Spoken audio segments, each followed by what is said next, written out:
ball's in plus territory there. You look at the end of the game, the score could even been different, but Iowa does a very, very good job up front, and they take away so many things in the middle and force you to really, throw the ball. And we didn't do as good of a job executing running the ball early on, but we knew that it was going to take time to crack. That's just the way they are, and so I thought we played really good football there in the second half. Got a good balance going a little bit, but I mean that kind of goes back to what we're talking about. Is when someone's going to stop one thing, you got to be able to do the other. And I would have liked to definitely execute it better on offense early in the game, but I think the story is about the defense and how well they played. But good to finally pull away there in the second half. Over to the left, Stephen Means, Cleveland.com. Right, it looked like Jackson tweaked something there, and then we didn't see him come back in the game. Just any update you have on his... Yeah, he was on a pitch count today, and then once he got to a certain number there, we decided to shut him down. Over here to the right, Dylan Davis, Delaware the Gazette. For an offense that's been humming along like it has, is there something to be said for winning a game like this, where you just kind of had to grind and keep at it, and finally things start opening up? Is there? Yeah, that's it. I mean, that's I guess not what we're used to here, but that's the reality of it. And certainly the fact that there was 56 points on the board, a big part of that was the defense today. But when you're playing against a really good defense, a top 10 defense, it's not just going to happen all at once. It's not going to be fireworks every series. But I give Noah credit. We were able to put points on the board and keep that momentum going, and we felt like our defense was playing well, and we felt like if we had scored a few of those touchdowns down there in the red zone, it would have been a different first half. But that's okay. A lot to learn from there and grow.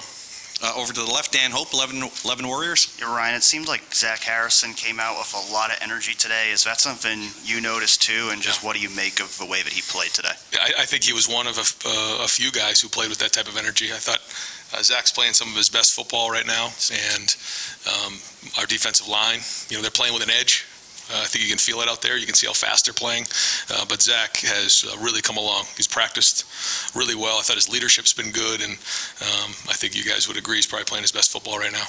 Over to the right, Bill Landis, Rivals. Ryan, you guys had to burn a couple timeouts down in the short red area on offense. Just in those moments, what's happening? Like, what are you seeing? And then when you're on the sideline talking it out, what are those conversations like? And what did you think of the execution coming out of those moments? Well, I get frustrated with myself first because there's just so many scenarios you try to go through down there, and we had a bunch of at-bats down there, and it's hard. They do an excellent job in the red zone. Historically, they've done a great job. And, you try to get exactly the right call based on the hash, based on where it is. And certainly in the first half, I think sometimes those timeouts are a little overrated because, typically you don't need them as much as you do in the second half. So when you're down in the red zone, if you have the right play, good. If you don't, I think historically we've decided to take timeouts if we didn't feel like we didn't have a really good look there. One in particular, we had a good play up. It wasn't the look we expected. There was a guy coming off the edge, and we knew we had a bad play called, so we got out of it. Another time, we just wanted to think about it a little bit more. Another time, Jackson, I think the ball was on the ground maybe, and there was a pile up on the ground, and they rewound the clock at 25, but it went really fast. And so by the time they got it, we looked up, it was like at 12 seconds, and I just didn't feel like at that time we wanted to run a play that wasn't a good play. And my fault. But I always, in those moments, I know how important those moments are. We know how important those moments are. We always want to get them, on the right call. We work so hard for that, and so mostly I just get frustrated with myself. Over to the left, Bill Rabinowitz, Columbus Dispatch. Ryan, by his standards, CJ had a so-so first half, and he throws the pick on the first play of the second half. Then he got it together. I think it was 8 straight completions, 4 touchdowns. What clicked for him in the second half? I think we just had to get into a rhythm on offense, and when you game plan, you pretty much start your mindset on the minus 25, somewhere in there, and then you have plays that you work, and then you kind of get yourself into the red zone. And it was weird because we were kind of in plus territory all day early on, and it just never got into a rhythm of just kind of throwing things, and because the field was getting a little compressed. And I think you saw when we had to move the ball down the field, we were a little bit better, and he got into a rhythm that way. That's probably the only way I could describe why that was. But they're very, very good. They get their hands on balls. We had the one sack fumble early on. But we overcame it, and we kept pushing through. And we know that when we're playing against good defenses, things like that happen. But we can't continue to let those things happen. We got to learn from them and grow. But I think it was healthy for us to get a good challenge today. Over to the right, Spencer Holbrook, Letterman Row. Ryan, the Iowa offense is what it is, but is there something to be said for your defense to be able to do what good defenses do against an offense like this? Yeah. I mean, started right from the get-go, and I thought we were aggressive. I thought Jim called a great game, but the guys played well. They ran to the ball, created turnovers, played hard, played physical, and didn't let up the whole game. And I think we had 6 turnovers and at least a couple fourth down stops. So when we can play like that, it's great. So we've got to learn what we did well and figure out what we need to improve on. And we know we got a big challenge next week going to State College. Fourth row, middle in the left, Rob Aller, Columbus Dispatch. Ryan, back to Zach for a minute. Here's a kid who's a local kid. He comes in, a lot of pressure, playing in the shadow of the Bosas, Chase. Is this just one of these situations you always talk about? Everyone has their own journey. How proud are you of him to get through that, fight through that? Very. It started with recruiting.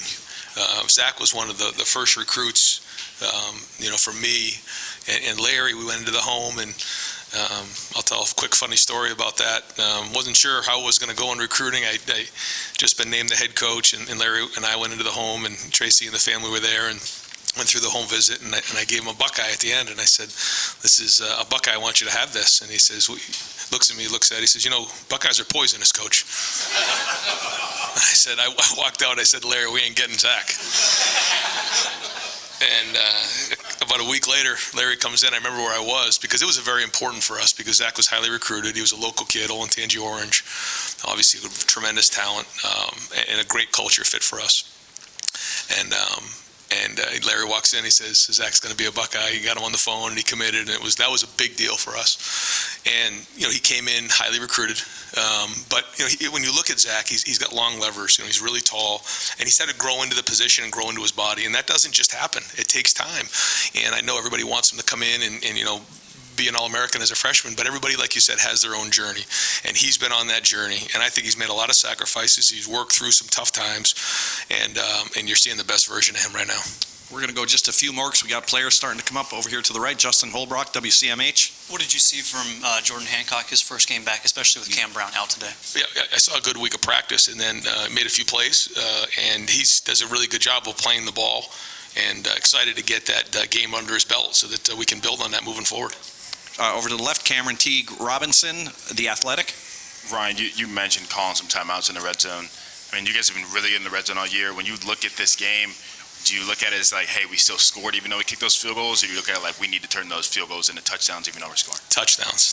That's it. That's all we focus on. Now, when we can get field goals, certainly we need to get points, and those are important to get. But, yeah, I'm going to wish we had calls back. We're going to wish we had plays back. But the number one goal is to score touchdowns in a red zone. That's a huge part of our plan to win.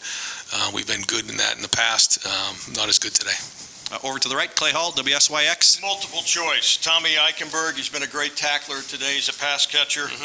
Do you need more from the running game as you go forward? That was a concern late in the year last year.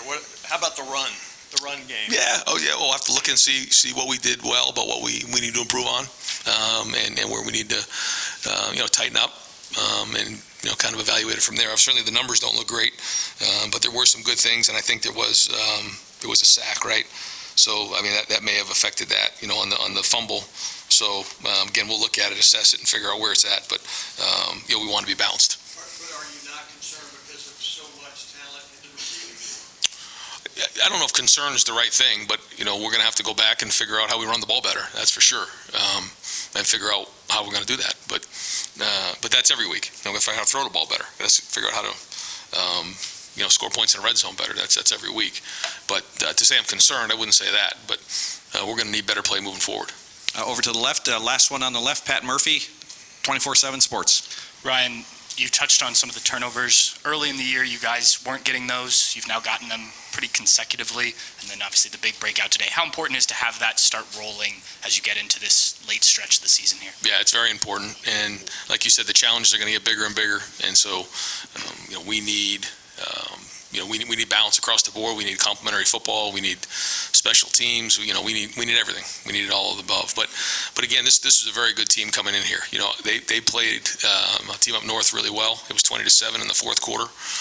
They played Illinois really well. They had the fumble return to go win the game. They called it back, and Illinois kicks the field goal to win the game. Illinois had a really good year. They played some good teams, and we had a lot of respect for this team coming in, and they played well, especially on defense. And so for us to win like this, it's good, but there's still a lot to improve on and a lot to grow from, like you said.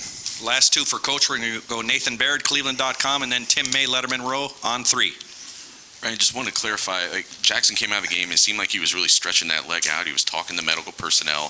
So that route was going to be his last route that he ran today. I just wanted to clarify that. And can you talk about, I guess, just were you able to evaluate him enough today as to what you saw from him, how he moved, that sort of thing? I think so. Yeah, I think we'll be able to evaluate it. We'll watch the film and see. But we had about 20 plays. I think he was right in that range. And once he got to that number and that drive, that was it.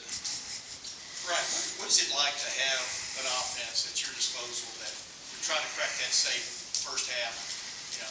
I know you call plays you think are going to work. Right. You don't, but you have this passing game that just revved up in the second half. What is it like calling plays for an offense like this if you follow my drift? Because Iowa impressed me as much on defense today as they have all year. That's right.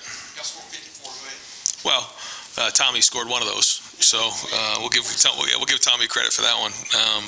But no, I think it all went to the defense and the way the defense put the offense in a great position to score. But it was a strange game that way because there were so many turnovers and we were in plus territory, just didn't finish the drives. But I don't know how many times we punted. Looked like we punted 3 times. One was at the end. So. Kind of strange, when you look at it. We didn't have a lot of drives that started like on the 20-yard line and we moved them across the field. But to answer your question, we have great weapons. We have to continue to figure out ways to find that balance. We got to continue to practice well so that we can execute well because these plays and these matchup games are going to become more and more important. And so the Marge Farrow is going to be tinier and tiny. But you always feel there's something on that sheet that's going to work eventually. Is that the way you personally go into a game like this? That something on that play sheet's going to work? Well, I think, it's like if they're taking this away, then they probably are giving up something here. And they certainly were doing a great job stopping the run. So typically, they have to give up something on the perimeter. And I think we found that there in the third, fourth quarter. Great. Coach, thank you very much. Okay, thank you. All right, folks, we're going to bring in C.J. Stroud at